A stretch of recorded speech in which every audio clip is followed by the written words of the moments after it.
Welcome to my canvas. Today's is this little gnome figurine, Waldo Thickstache, that I got from a local crafter shop in the mall. I tried to find the shop on Etsy, but I couldn't, so they may have a different selling platform, or maybe only do consignments. Opening up his little plastic tomb, I see the brushes.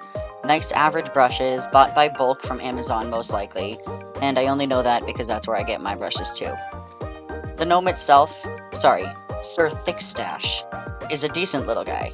He looks to have been sculpted by clay cast in silicone and made into a mold for this plaster-like guy. Great idea, honestly. I'm loving the whole idea of this.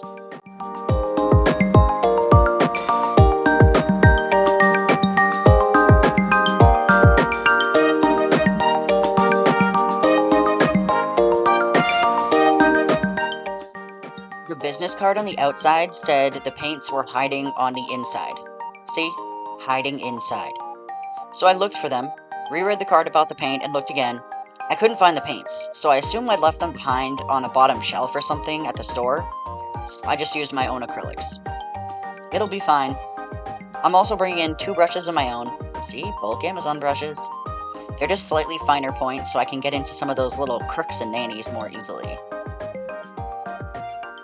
I'm laying Sir Thickstache on a towel because he is fragile, and getting out the paints. Starting with a nice rich dark brown for his hair and boots, and look at that nice round dollop of paint. I just want to eat it.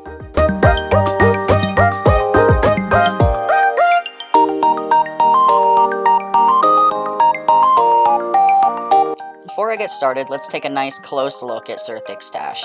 He really is a nice piece. Well structured, no crevices or bubbles.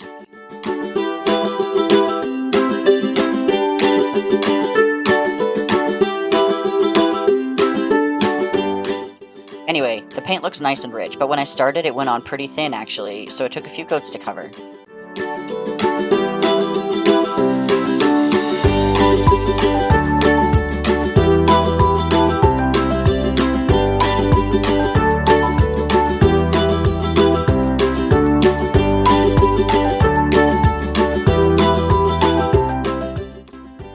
Working on his skin is where my thinner brushes came in clutch.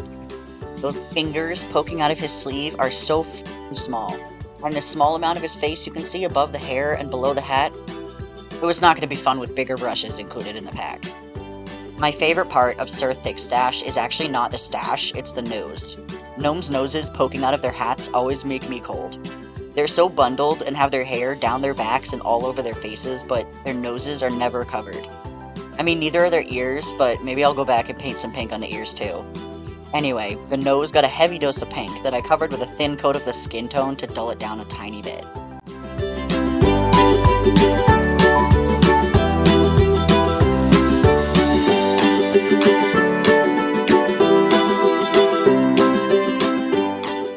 Apparently I didn't record painting the cloak, but I did want the cloak and hat to match, so I painted the hat blue too.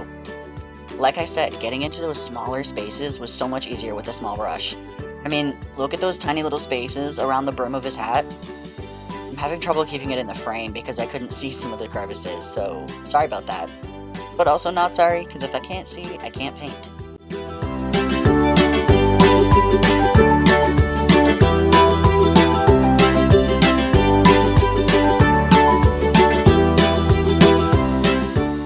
I did extra coats of the colors off camera and finished it up with a gloss top coat. Now, I did see some color separation with the top coat. It turned the cloak into this purplish red and dripped onto some of the folds of it, so I may revisit Sir Thickstache and fix them. I think there's something wrong with the paint I was using because it's not the first time that's happened with that shade of blue.